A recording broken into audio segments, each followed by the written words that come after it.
बोलिए श्री प्राणनाथ प्यारे की जय। बोलिए श्री सद्गुरु महाराज की जय। सुंदर साथ जी, आज का भी टॉपिक कल वाला ही है कि अपनी अगली पीढ़ी को श्री प्राणनाथ जी के बारे में बताने के लिए हम कैसे शुरुआत करें। तो सुंदर साथ जी, इस पे 2 वीडियोस बन चुकी हैं, पार्ट 1 पार्ट 2, आज पार्ट तीसरा बन रहा है। इसमें जो सुंदर साथ ने हम लोगों से सब कुछ शेयर किया, उसके ये समझ में आता है कि शुरुआत कैसे करें। उसके लिए कुछ पॉइंट्स हमें मिल गए थे कि हम बच्चों का एक छोटा सा शिविर लगाएं 15 दिन में या 1 महीने में, जिसमें हम उनसे सेवा पूजा करवाएं। सेवा पूजा के साथ साथ हम जो है उन्हें छोटी छोटी कहानियों के माध्यम से धनी देवचंद जी की कहानी या प्राणनाथ जी की कहानी, इस तरह से छोटी छोटी परम धाम की कहानी से भी शुरू कर सकते हैं कि जब ये दुनिया नहीं थी तो ब्रह्मांड कैसे बना, कैसे जो है वहां पे प्रेम में रहते थे। ब्रज की कहानी, रास की कहानी, इस तरह से छोटी छोटी कहानियों के माध्यम से हम धनी के सभी दिनों की लीला का वर्णन करके जो है अपने अगली पीढ़ी को अपनी सारी धरोहर ट्रांसफर कर सकते हैं। इसी क्रम में आगे की तरफ बढ़ते हुए अभी बहुत से सुंदर साथ के और विचार आएंगे, तो हम देखेंगे कि हम अगली पीढ़ी को प्राणनाथ जी के बारे में कैसे दें, इसके लिए हम क्या क्या कर सकते हैं। कोई सुंदर साथ जी अपने आप से इस बारे में कुछ बताने के लिए आएंगे क्या? कि मैं नामी लूं, जो भी फ्री हो वो पहले से बताने के लिए आ सकते हैं। कोई भी सुंदर साथ आए अपने आप से।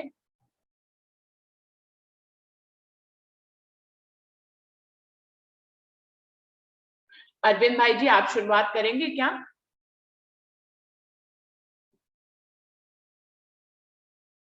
अरविंद भाई जी। हाँ, प्रणाम जी। प्रणाम जी। आप वीडियो खोले और एक जगह बैठ जाएं। एक जगह बैठा हुआ हूँ, मैं तो बैठा हुआ हूँ मैं एक जगह। जी आप बताएं। अब अगली पीढ़ी को तो आप लोग सब मेरे सामने इतने छोटे हो कि मेरी जो बुद्धि पहुँचती है जागृत बुद्धि परम धाम में, उस प्रकार से बताने में तो देखा जाए तो इस संसार की उम्र के हिसाब से मेरा समय निकल गया है और बाकी लोग का समय आया नहीं है। ऐसा सुंदर साथ कहते हैं, जब हम अद्वैत द्वैत अनंत अद्वैत की बात करते हैं तो समस्या ये आती है कि शुरू कहाँ से किया जाए। तो बच्चों को तो हमने 25-30 साल पहले ही बात करना शुरू कर दिया था कि परम धाम क्या है, परमात्मा क्या है, हम क्या है। तो हमेशा हम इसी बात से शुरू करते हैं। एक श्लोक आता है जो हमेशा हम कहते हैं, गुरुर् ब्रह्मा गुरुर् विष्णु गुरुर्देवो महेश्वराय गुरुर साक्षात परब्रह्म तस्मै श्री गुरुवे नमः। तो बच्चे पूछते हैं, तो मैंने बच्चों को पूछा, जब ब्रह्मा जी और शिव और विष्णु, इनको हम गुरु के बराबर तुलना, गुरु को मानते हैं, ब्रह्मा विष्णु महेश मानते हैं, तो फिर इस दूसरे लाइन की आवश्यकता क्यों पड़ी जिसमें लिखा है गुरु साक्षात परब्रह्म तस्मै श्री गुरुवे नमः। इसका मतलब ब्रह्मा विष्णु महेश के अलावा भी कोई परब्रह्म नाम की सत्ता है जिसको हम अपने सदगुरु महाराज को उनके बराबर मानते हैं। गुरु महिमा के भीतर आता है ये श्लोक। सारी दुनिया क्षर ब्रह्मांड की भी यही कहती है, सब कुछ कहते हैं गुरु को मानते हैं परब्रह्म। इसका मतलब परब्रह्म परमात्मा जो है वो इन ब्रह्मा विष्णु महेश तीनों देवी देवताओं से बड़ा है या ऊपर है, कोई अलग सत्ता है। अब तो इसको अलग चलाई किया, नहीं तो आवश्यकता नहीं थी कोई प्रकार की। तो बच्चे पूछते हैं फिर परब्रह्म परमात्मा आखिर है कौन? मैंने कहा ब्रह्मा विष्णु महेश। तो भगवत गीता के बारे में थोड़ा उनको बताते हैं हम। ये 14 लोग बने हैं, 7 पाताल है, सबको मालूम है भगवत गीता, सब पढ़ते हैं, सब कुछ सबको मालूम है। बताया ना मैंने आपको एक बार कि सबको सब कुछ मालूम होते हुए भी हम अनजान बने रहते हैं।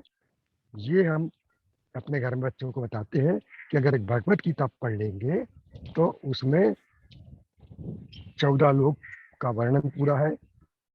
पाताल है, मृत्युलोक है, इसके बाद महर लोक आता है, भूरलोक, भूअरलोक, स्वर्गलोक, और उसके बाद महर लोक, जनलोक, तपलोक, सतलोक, बैकुंठ, फिर बाद में अष्टावरण, ये सारी चीजें भगवत गीता में दी हुई है। तो भगवत गीता से शुरू करके हम पहले तो भगवत गीता के बारे में उनसे बात करते थे, आधे घंटे करके, कि भाई पढ़ के सुनाते थे पूरे अध्याय, तो इसमें क्या है, तो प्रकार सारी चीजें थी। और उसमें भी 9वें अध्याय में आकर के जब अक्षरधाम योग आता है बाद में, तो ये पता लग जाता है उसमें कि अक्षर ब्रह्म जो है, परब्रह्म परमात्मा, क्षर अक्षर और उसके ऊपर उत्तम पुरुष, इस प्रकार का जो वर्णन किया गया है, ये उत्तम पुरुष जो है, और भगवान कृष्ण कहते हैं उसमें वो मेरा परम धाम है, जहाँ जाकर के कोई वापस नहीं आता। तो कई लोग पूछते हैं कि जन्म मृत्यु से हमारा मोक्ष कब होगा, तो हमने कहा जन्म मृत्यु से मोक्ष तब होगा जब तुम चाहोगे, जब तुम चाहोगे तब तुमको मोक्ष मिलेगा। क्योंकि तुम चाहोगे कि अगर हम, क्योंकि भगवत गीता में लिखा हुआ है कि जो अन्न देव को भजता है वो निश्चित उनको पाता है, पर पुण्य क्षीण होने पर फिर मृत्यु लोक में आता है, पर जो मुझको भजता निश्चित वो मुझे प्राप्त हो जाता है, फिर पुनर्जन्म नहीं पाता, वो मेरे में मिल जाता है। अरे मैं और वो एक रूप हो जाते हैं। तो इसको हम अद्वैत की परिभाषा में ले रहे हैं। जो कृष्ण जो दर्शन देकर के अपनी बात भगवत गीता के माध्यम से कहते हैं, उसमें साफ लिखा हुआ है कि और अगर मोक्ष प्राप्त करना है, पुनर्जन्म से मुक्ति प्राप्त करना है आपको, तो आपको सबको छोड़ करके मुझे प्राप्त करना पड़ेगा, क्योंकि सारों की भक्ति करने के बाद तुमको फिर से जन्म मरण होना रहता है। ये तो हो गया अपना क्षर ब्रह्मांड का।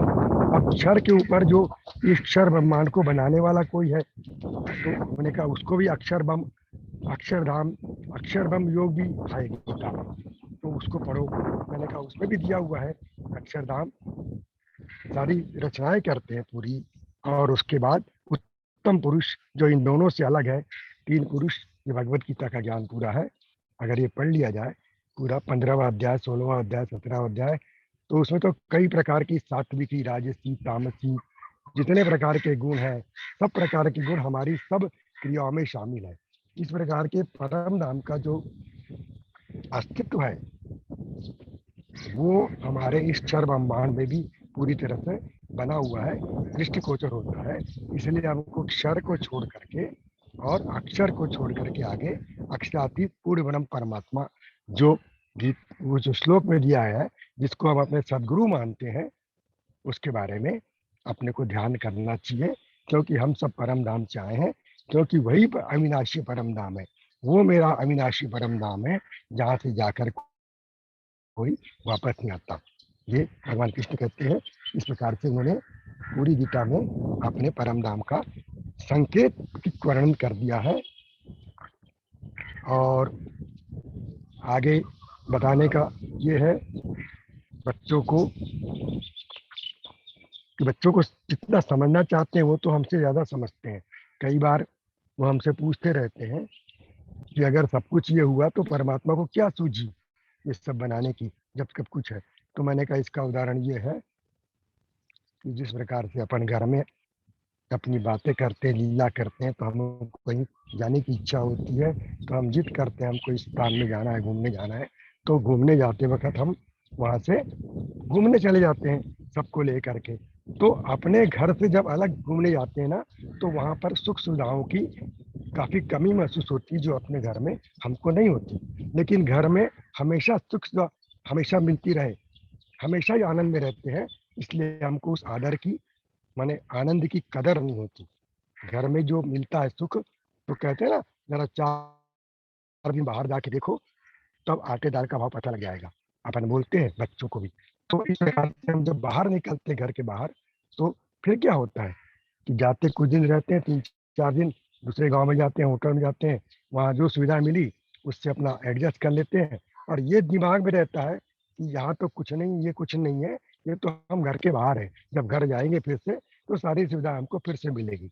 यही हमारे प्रणाली धर्म की थ्योरी है कि हम पहले परम धाम में थे, अपने घर में थे, और हम खेल देखने के लिए संसार में घूमने आए हैं। और यहाँ पर हमको कभी सुख मिलता है, कभी दुख मिलता है, हर सुविधा मिलती है, और हम उससे फिर से अपने घर का आनंद प्राप्त करने के लिए। तो घर हमारा अपना धाम है, और ये घर से बाहर जो है इसको हम संसार कहते हैं। और ये भी हमने फिर ज्यादा आगे बढ़ेंगे तो बच्चों को समझ में आएगा, क्योंकि ये ध्यान का एटमॉस्फेयर है कि हम वहां बैठे बैठे सपने में ही ध्यान में, तो उनको बोले सपना बताते हैं, तो सपने में हम ये संसार देख रहे हैं।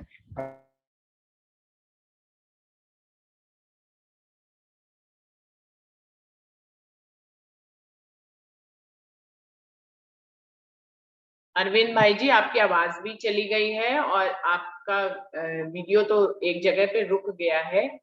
आप कुछ चल रहे थे जहां पर बैठे हुए मैं थे, सपने बैठ के बोले तो ज्यादा बेहतर है। तो मैं सपने में सपना देख रहा हूँ, तो मैं सपने में सपना देख रहा हूँ, ऐसा बोलता है। तो ये जो संसार में भी सपना है, तो सपने में सपना देख रहे हैं।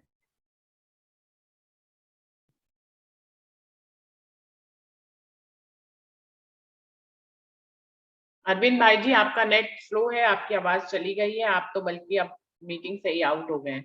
तो सुंदर साथ जी आगे बढ़ते हैं। कोई और सुंदर साथ इस विषय में कुछ भी कहना चाहेंगे? कोई और सुंदर साथ कुछ भी बताना चाहेंगे अपने आप से? सुंदर साथ जी, आप अपना अनुभव बताएं या कोई सजेशन इस फील्ड में देना चाहते हैं कि हम अपनी अगली पीढ़ी को कैसे प्राणनाथ जी के बारे में बताएं।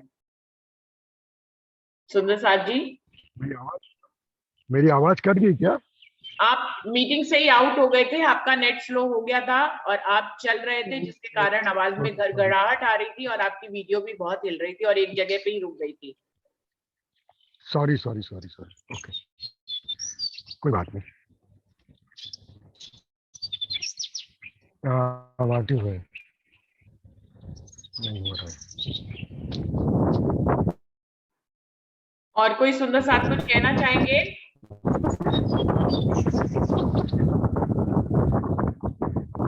नेटवर्क बार बार जा रहा है।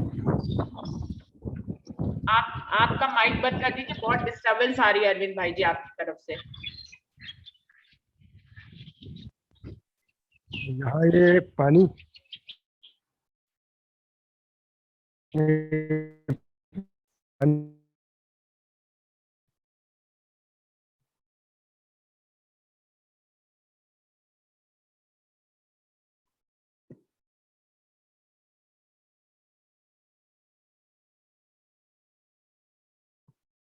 सुंदर साथ जी आगे बढ़ते हैं।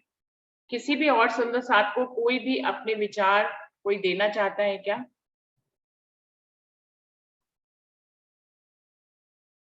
सुंदर साथ जी, तो दूसरी 2 वीडियोस बन चुकी हैं, अभी तीसरी वीडियोस में जो हम लोग संदेश देना चाहते हैं, जो मुझे अब तक सबका सुन के समझ में आया सुंदर साथ जी, वो मैं यहाँ पर शेयर करना चाहती हूँ कि सुंदर साथ जी अगर एक क्रम को निर्धारण करें कि हमें कैसे करना चाहिए अपनी अगली पीढ़ी को प्राणनाथ जी के बारे में बताने के लिए, तो कहाँ से शुरुआत करनी चाहिए?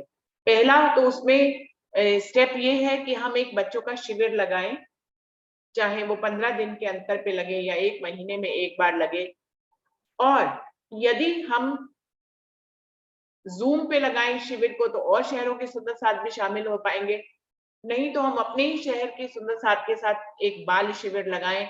और अगर ऐसा भी संभव नहीं है कि हम अपने शहर में ही कोई इतने ज्यादा सुंदर साथ नहीं है, कोई छोटी जगह है जहां पर इतने बाल शिविर लगाने के लिए इतने लोग नहीं है, तो हम अपने घर के स्तर पर भी ये बात शुरू कर सकते हैं कि हम अपने घर में अपने जो रिश्तेदार हैं उनके बच्चों के साथ एक बाल शिविर लगा सकते हैं जिसमें सभी लोग सहयोग दें। इस बाल शिविर में सबसे पहला जो दूसरा पहला स्टेप ये हो गया कि हम बाल शिविर लगाएं। घर के बच्चों को समझाने के लिए भी हम घर में भी बच्चों को बैठा बैठाकर इस तरह की प्रैक्टिस कराएं।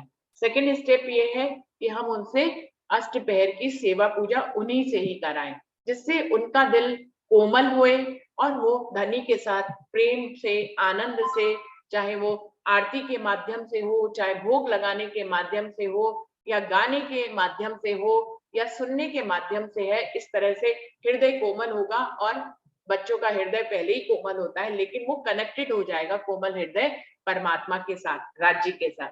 तो इस प्रकार से उनसे अष्टपहर की सेवा पूजा करवाई जाए, जिसमें उनसे आरती करवाएं, उनसे आरती गवाएं, किसी से जो है चवर ढुलवाएं, किसी से ढोलक बजवाएं और किसी से भोग लगवाएं। तो इस प्रकार से सुंदर साथ जी उनका हृदय कोमल होगा और धनी की सेवा पूजा में लगना शुरू हो जाएगा। ये दूसरा स्टेप है। तीसरा स्टेप यानी कि जो आप शिविर लगाए हैं उसके कई सत्र हो, उसके कई खंड होने चाहिए, जिसमें पहला खंड यही सेवा पूजा का होना चाहिए। दूसरा खंड जो है वो ज्ञान का होना चाहिए, जिसमें हम ज्ञान की बात कर कर, वाणी की बात कर कर उनको कुछ समझा सकें। और तीसरा खंड होना चाहिए सतगुरु की महिमा का खंड होना चाहिए, जो मुझे समझ में आया कि शिविर में हम इसको कैसे निर्धारित करें। तो उसमें पहला स्टेप है कि हम शिविर लगाएं और उसमें या अपने घर के बच्चों को समझाएं। उसमें पहला चरण हमें ये लेना है कि हम उनसे सेवा पूजा करवाएं।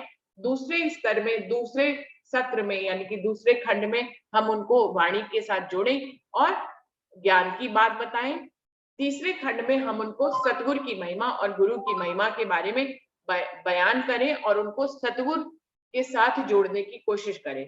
चौथे स्टेप में हम उनको जो है प्रश्न उत्तर का भी एक खंड रख सकते हैं, जिसमें हमने उनको इल्म के माध्यम से या वाणी के माध्यम से या बीतक साहब के माध्यम से जो कुछ भी समझाया है उसमें वो हमसे प्रश्न कर सकते हैं। इससे हमें उनके दिल की भी कोमल भावनाओं का पता लगेगा और हमें ये भी पता लगेगा कि जो हमने ग्रहण करने के लिए उनको दिया है वो उसको कितने स्तर तक ग्रहण कर पाए हैं। तो चौथा खंड जो होना चाहिए वो उनसे प्रश्न उत्तरी का होना चाहिए कि वो हमसे प्रश्न पूछे और हम उसका उत्तर दें। पांचवा खंड जो होना चाहिए वो प्रैक्टिकल का होना चाहिए। पांचवा खंड प्रैक्टिकल का मतलब कि उनको चितवनी की तरफ ले जाएं, जिसमें आसन को कैसे बैठना है, कैसे जो है अपने आप अपने मन को एकाग्र करना है, दुनिया से हटाना है और फिर उसको कैसे राज्य की तरफ लगाना है। तो इस प्रकार से मुझे लगता है कि ये जो हम शिविर लगाएं, पहला स्टेप या अपने घर के बच्चों को इकट्ठा करें और उसके 5 खंड निर्धारित करें। पहला सेवा पूजा का, दूसरा ज्ञान का, तीसरा सतगुरु की महिमा का, चौथा प्रश्नोत्तर का और पांचवा जो है चितवनी की प्रक्रिया, प्रारंभिक प्रक्रिया में उतरने का प्रैक्टिकल अनुभव। तो इस प्रकार से 5 खंडों से हम शुरुआत कर सकते हैं। पहले खंड में जो मैं अब इनमें हमें विस्तार रूप से क्या करना है, पहले खंड में जो सेवा पूजा का है उसमें जो पहले बताया कि उनसे ही भोग लगवाएं, उनसे ही आरती बुलवाएं, उनसे ही आरती को जो है आरती को आत्मसात वो करेंगे, उनसे ही बाजा और ढोलक बजवाएं, उनसे ही चवर ढुलवाएं, उनसे ही टिक्का करवाएं। तो उससे क्या होगा, उनके कोमल हृदय जो है वो राज्य के साथ जुड़ेगा। इसमें हर उम्र के बच्चे हो सकते हैं, 3 साल, 5 साल, 10 साल, 15 साल, 18 साल, किसी भी उम्र के बच्चे हो सकते हैं। और फिर दूसरे खंड में जो ज्ञान का खंड है, जिसमें हम बीतक साहब से शुरुआत कर सकते हैं और छोटी छोटी कहानियों के रूप में हम धनी की सबसे पहली कहानी अगर मैं क्रम वाइज बताऊं तो सबसे पहले परमधाम से कहानी शुरू करनी चाहिए। ये एक राजा है, उसकी इतनी सारी रानियां हैं, वो सब प्रेम में रहते थे और फिर जो है उनके दिल में प्रेम का जो है रब्द शुरुआत नोक झोंक शुरू हुई, क्योंकि उस राजमहल में कहीं दुख नहीं था, कहीं कुछ नहीं था। ये कौन सा घर है, ये परमधाम है और ये परमात्मा का घर कहलाता है, प्राणनाथ जी का घर कहलाता है। इस तरह से एक छोटी कहानी जो है, जैसे धनी ने जहां से, हमें कुछ उसमें सोचना नहीं है कि हम कहां से शुरुआत करें, धनी ने कहां से शुरुआत करी, धनी ने तो परमधाम से ही तो शुरुआत करी, तो हम भी परमधाम से शुरुआत करें। फिर हमें सोचना ही क्यों है, धनी ने तो क्रम हमें स्वयं ही दिया है, फिर हमें सोचने की जरूरत नहीं है कि कहां से शुरुआत करें।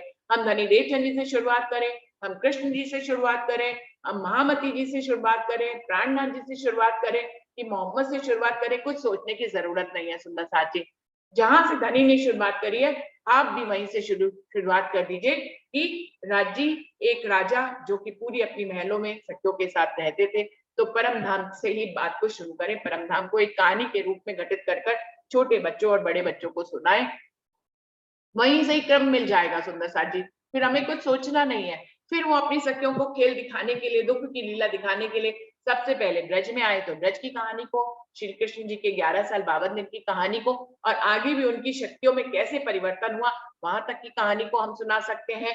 दूसरे में जो है हम रास की कहानी के बारे में सुना सकते हैं, रास को एक कहानी के रूप में डालकर सुना सकते हैं।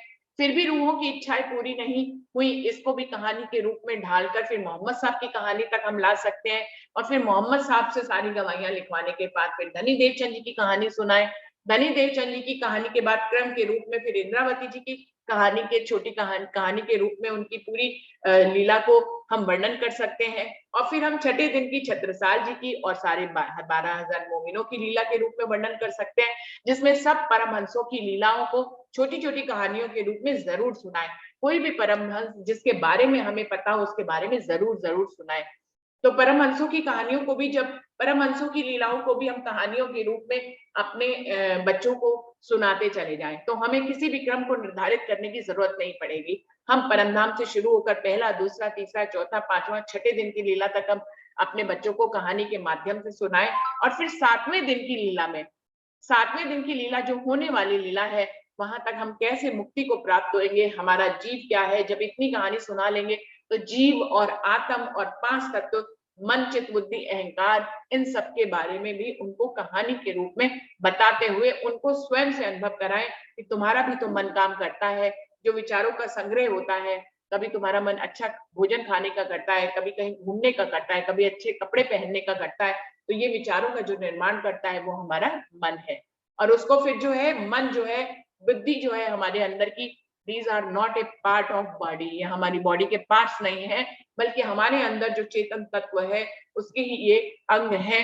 फिर जो है बुद्धि उसका विश्लेषण करती है और हमारा चित्त जो है चित्त वो उसको जो है विजुलाइज करता है, और अहंकार हमारे अंदर जो मैं खुदी है वो उसको क्रियान्वित करती है। तो इस प्रकार से हम मन, चित्त, बुद्धि, अहंकार को भी बड़े सरल ढंग से उनको बता सकते हैं। और फिर जो है सातवें दिन की लीला के बारे में बताएं, 8 बिस्तों के बारे में बताएं, और फिर मरु और देवापी के जीव की कहानी को सुनाते हुए कि वो पहले बिस्त में कैसे अखंड होंगे, किन मंजिलों को पार करके, उसको भी हम बताएं। तो इस प्रकार से हम उनको सातवें दिन की लीला के बारे में बताएंगे। और फिर हम परम धाम में अपने राज्य, अपने प्राणनाथ जी के पास कैसे जागेंगे, हम खेल देखकर वापस आ जाएंगे। जैसे अरविंद भाई जी ने बताया उसको एक छोटी कहानी के रूप में कि हम अपने घर से जब बाहर जाते हैं तो अनेक प्रकार की असुविधाओं का सामना करना होता है। फिर जब हम घर वापस आते हैं तो फिर हम अपने आराम में आ जाते हैं, अपने आनंद में आ जाते हैं। बिल्कुल ऐसे ही पूरी कहानियों को छोटी छोटी कहानियों के रूप में विभाजित करते हुए हम उन्हें परमधाम का महत्व तो बताएं कि जब हम परमधाम जाएंगे तो हम वहां कितने सुख और आनंद में पहले भी थे, और फिर जाने के बाद फिर से सुख और आनंद में होंगे।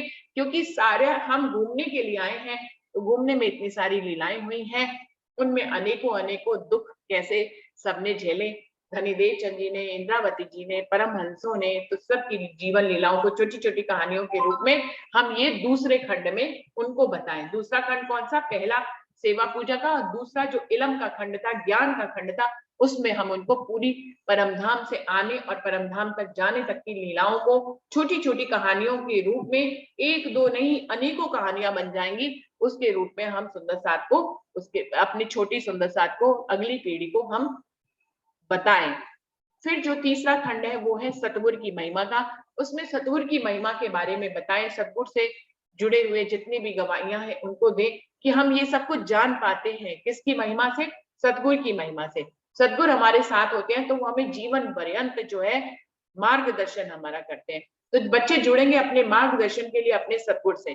यदि जीवन में बहुत सी ऐसी अनसुलझी बातें हो जाती हैं जिनको हम सुलझा नहीं पाते हैं, उनको हम सतगुरु की मेहर से उन गुत्थियों को सुलझाते हैं। जब कभी हम बहुत गहन दुख में फंसते हैं, हमें रास्ता नजर नहीं आता है, ऐसे में सतगुरु जो है वो दीपक की तरह हमारे जीवन में जो है हमें राह प्रशस्त करते हैं। और वो हमारे जीवन पर्यंत अगर हम गुरु को अपना लेते हैं तो वो जाहिरी और बातूनी रूप से वो हमारे सामने हो तो भी हमारे ऊपर मेहर करते हैं, वो हमारे सामने नहीं होते हैं तो भी हमारे ऊपर कैसे वो मेहर करके हमारा रास्ता प्रशस्त करते हैं। वो हमारी इनर वॉइस के रूप में हमारे अंदर विराजमान होते हैं और हमें अंदर की आवाज के माध्यम से भी वो हमें रास्ता दिखाते हैं। तो इस प्रकार से तीसरे खंड में हम उनको गुरु की महिमा के बारे में बताएं। चौथे खंड में जो प्रश्नोत्तरी का है उसमें चाहे तो हम उनका टेस्ट ले लें, टेस्ट के माध्यम से भी हमें पता लगेगा कि जो हमने उनको दिया है उन्होंने कितना ग्रहण किया है। और फिर उनसे प्रैक्टिकल प्रश्नोत्तर एक एक खड़े होकर भी हम पूछवा सकते हैं, और फिर उनका उत्तर हम पूरी तरह से फिर से कहानियों के रूप में या यहाँ के दुनिया के जो हमारे आसपास के उदाहरण है, हमारे घर के उदाहरण है, हमारे पड़ोसियों के उदाहरण है, या कोई भी जो जीवन में बच्चे अनुभव कर चुके हैं उनकी क्लासरूम के संबंधों में, उनके फ्रेंड्स के रिश्तों में, उनके टीचर से संबंधों से, किसी भी उदाहरण के रूप में, छोटे छोटे उदाहरण और संबंधों के रूप में हम उनके प्रश्नों का उत्तर देकर उन्हें संतुष्ट करने की कोशिश करें। और सुंदर साथ जी ऐसा बिल्कुल मत सोचे कि बच्चे समझ नहीं पा रहे हैं, उनका ये प्रश्न हम पूरी तरह से उनको संतुष्ट कर पाए हैं या नहीं कर पाए, ये सब कुछ हमें नहीं सोचना है। हम अपना कार्य करते रहे। अंदर से तो धनी का हुक्म काम कर रहा होता है, वो स्वयं ही बच्चों को संतुष्ट करेगा।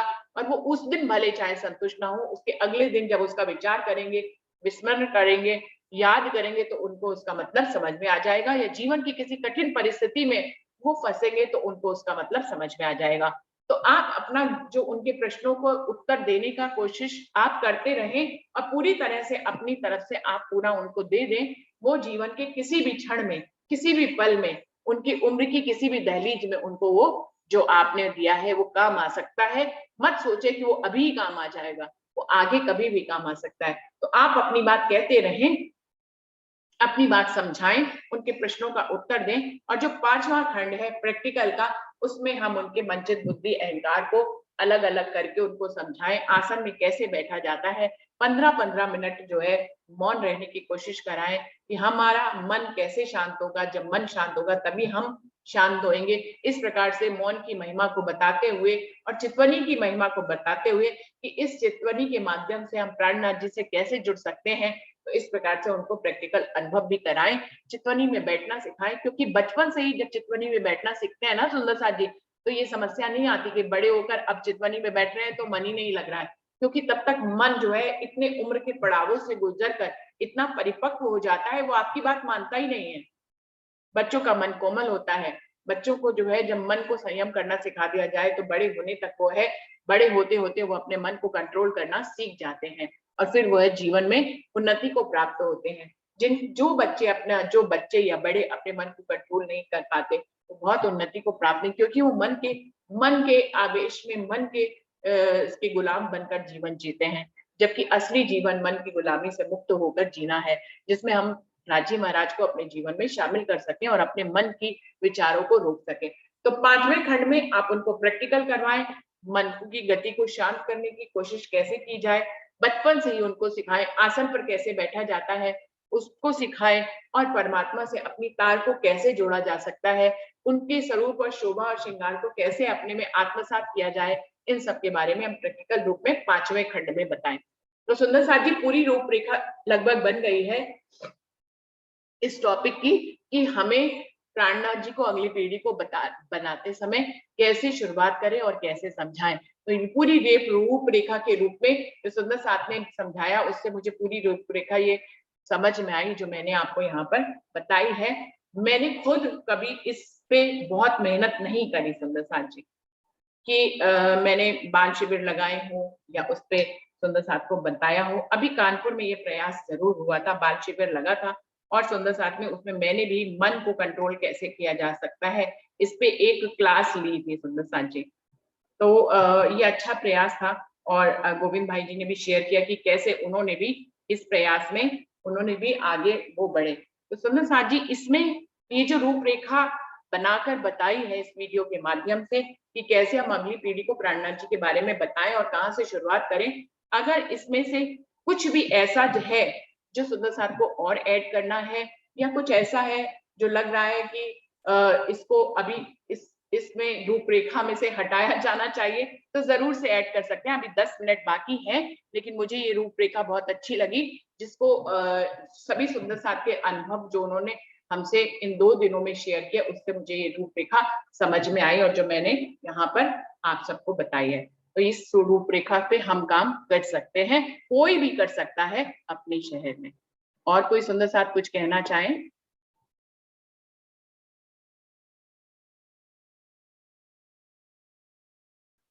सुंदर साथ जी,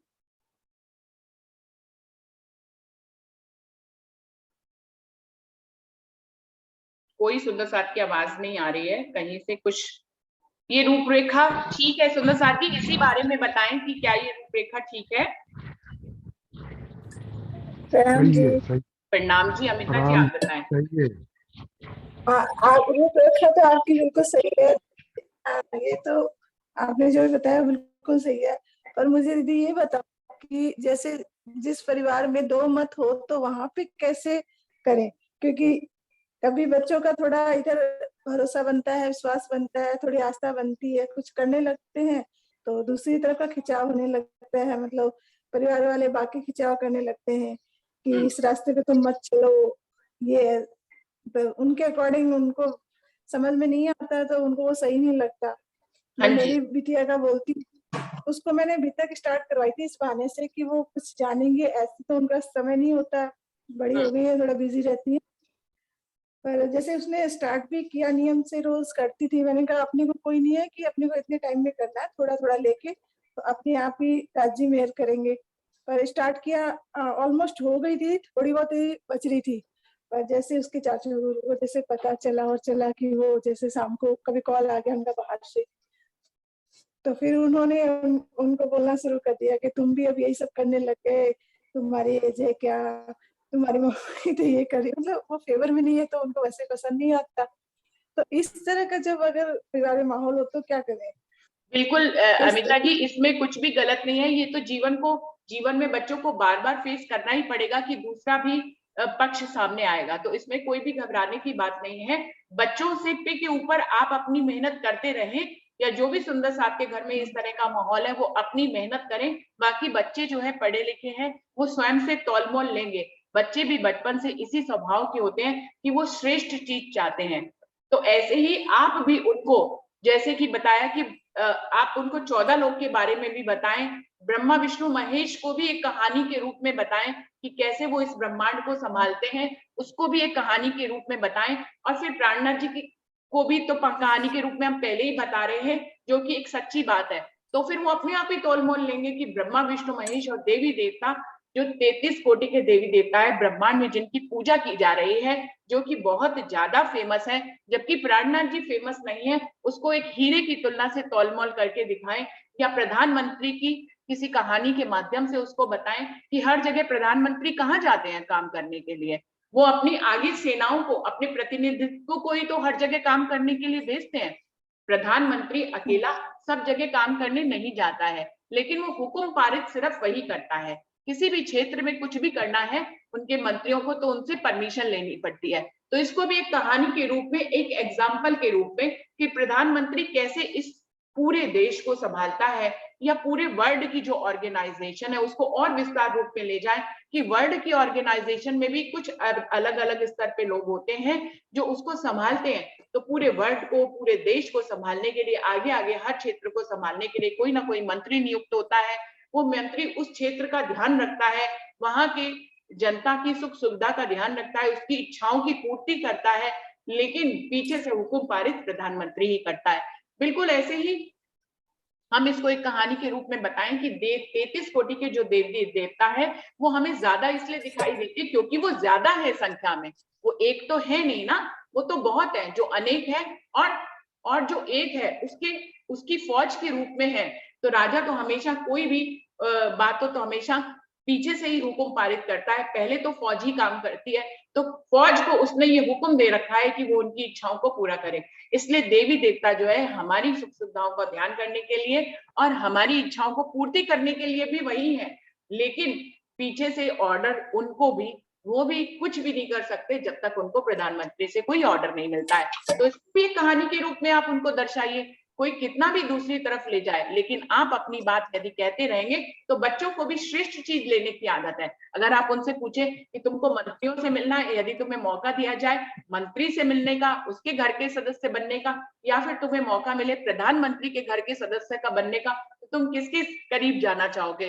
तो हर व्यक्ति जो है, बच्चे क्या, हर व्यक्ति भी यही चाहता है कि वो प्रधानमंत्री के घर में जाए। तो इस तरह से कहानी को ढालकर, चाहे विरोध कितना हो आपके घर में, आप जो है कहानी के माध्यम से या जैसे आपकी समझ काम करती है कि आप उसको कह सकते हैं। मुझे तो लगता है कि इसको दुनिया के उदाहरण से समझाते हुए बहुत अच्छी तरह से हम बता सकते हैं ब्रह्मांड के रचयिता ब्रह्मा विष्णु महेश और राज्य के बारे में, दोनों का अंतर समझ में आ जाएगा। बच्चे स्वयं ही परम धाम और प्राणनाथ जी से जुड़ना चाहेंगे। तो कहाँ जो है जो आगे मंत्री हैं उनसे कहाँ से कनेक्शन अपने दिल का करना चाहेंगे? बिल्कुल नहीं करना चाहेंगे। मुझे लगता है कितना भी विरोध हो, चाहे देखने में उनको ब्रह्मांड में ये लगे कि सब तरफ देवी देवता दिख रहे हैं, प्राणनाथ जी तो कहीं दिख ही नहीं रहे हैं, तो बिल्कुल उसको प्रधानमंत्री के उदाहरण से बताएं। लेकिन एक बात और भी, इसका एक और उदाहरण से भी बताते हैं कि हीरे की परख हर कोई नहीं कर सकता है और हीरा हर किसी के पास होता भी नहीं है। तो इस प्रकार से हीरे और नगों की तुलना करते हुए भी राज्य को हीरे की जगह पे रखकर और नगों को देवी देवताओं की जगह पे रखकर भी इस तुलना से हम धनी को उजागर कर सकते हैं, उनके हृदय में उनके बारे में बता सकते हैं। तो कितना भी विरोध हो सुंदर साथ जी, मुझे लगता है कि यदि हम सही ढंग से प्रतिपादित कर रहे हैं, क्रम वाइज बता रहे हैं और सही तुलना से उनको बता रहे हैं, तो हर कोई जैसे प्रधानमंत्री से जुड़ना चाहता है वैसे ही हर कोई सिर्फ प्राणनाथ जी से ही जुड़ना चाहेगा। तो ये ऐसे आप कर सकते हैं। कोई भी बात आए तो कहानी के रूप में उनको बताइए कि बात कहाँ से चल रही है। जिनके बारे में चाचू बताने की कोशिश कर रहे हैं उनको भी ऑर्डर कहाँ से मिलता है, तो तुम कहाँ जाना चाहोगे, तो हर कोई प्राणनाथ जी के पास ही जाना चाहेगा। मुझे तो लगता है कि ऐसे बिल्कुल सही रहेगा बताना। प्रणाम जी। और कोई सुंदर साथ कुछ और पूछना चाहें या बताना चाहें? जी के जवाब में मैं एक बात बताना चाहूंगी। मेरी फैमिली में ये मैंने खुद ने एक्सपीरियंस किया है कि मेरी सिस्टर्स वगैरह जो खुद नॉन प्रणामीज में ही है सब, लेकिन जो सिस्टर मेरी वो लगी हुई है राज्य की तरफ, हर साल पन्ना जी जाना, शेरपुर जाना या कहीं और आश्रम में जाना, वो साथ में बच्चों को लेकर चलती है। तो जब बच्चे वहाँ जाते हैं अपने आप ही वो उसी माहौल में ढल चुके हैं। उनको कोई कष्ट होता है वो विरह के प्रकरण ही मुंह जबानी याद है उसकी बेटी को विरह के प्रकरण। आज हमें भी नहीं याद होंगे, उसकी बेटी को विरह के प्रकरण मुंह जबानी याद है। तो ये संस्कार कहाँ से डले हैं कि बचपन से ही वो हमेशा बच्चों को हर साल 1 बार 2 बार पन्ना जी आश्रम कहीं ना कहीं लेकर गई ही गई है। तो बच्चों का अपनी फैमिली के जो भी धर्म है उनका उस तरफ झुकाव है ही नहीं और वो हमारे संग ही है। प्रणाम। प्रणाम जी। तो ये अंशु का ये भी एक जो है इसमें ऐड किया जा सकता है अंडरलाइन करके कि एक बात जो प्रैक्टिकल रूप में हम अपनी तरफ से कर सकते हैं, एक तो शिविर लगाने और उसके इस ढंग से, एक दूसरी बात है कि हम उनको भ्रमण भी कराएं अपने धार्मिक स्थल। तो बिल्कुल ये बहुत ही अच्छी बात है। जब हम धार्मिक स्थल अपने बच्चों को भ्रमण कराते हैं, सुंदर साथ जी जिसका भी माइक खुला हो, बबीता जी आपका खुला है तो उसको बंद कर लें। जब हम भ्रमण कराते हैं तो वहां के आभा मंडल में हम ले जाते हैं अपने बच्चों को, फिर हमें कुछ नहीं करना होता है, हमें सिर्फ उनको घर से निकालकर धार्मिक स्थलों पर ले जाना है और फिर वहां पर धनी का आभा मंडल होता है, वो स्वयं ही काम करता है। वो धनी के बच्चों के कोमल हृदय पे खुद ही उस आभा मंडल का प्रभाव पड़ता है। धनी वहां की जो सेवा पूजा होती है, वहां का जो माहौल होता है बच्चों को आकर्षित करता है। चाहे उन्हें पहले दूसरे भ्रमण में वो बोरिंग लगे, लेकिन धीरे धीरे वो श्रद्धा से और समर्पण से जुड़ते चले जाते हैं उन स्थानों से। तो ये अति उत्तम विचार है कि हमें अपने बच्चों को जो है अपने साथ बचपन से ही धार्मिक स्थलों में भ्रमण कराना चाहिए। बहुत ही सुंदर विचार है ये, इसमें और भी जोड़ा जा सकता है इस बात को। बबीता जी आप कुछ कहना चाह रहे थे, आपने माइक खोला था। नाम जी। प्रणाम जी। मैं तो ऐसे समझाती हूँ, जैसा कहते हैं अब एक राम दशरथ का बेटा, दूजा राम घट घट में लेटा, तीजा राम सकल पसारा, चौथा राम सबसे न्यारा। कि एक राम तो दशरथ के बेटे हैं जिससे उन्हें तन मिला, कहते हैं कि दशरथ के बेटे हैं जो कहानी है। दूसरा जो घट घट में लेटा है वो विष्णु भगवान जी का अंश है। तीसरा सकल पसारा जो अक्षर ब्रह्म है जिसने ये सब कुछ बनाया, और चौथा सबसे न्यारा जिसके ऑर्डर से ये बना, तो वो हमारे राज्य। तो मैं ऐसे समझाती हूँ, बहुत से कहते हैं कि बालाजी पे चले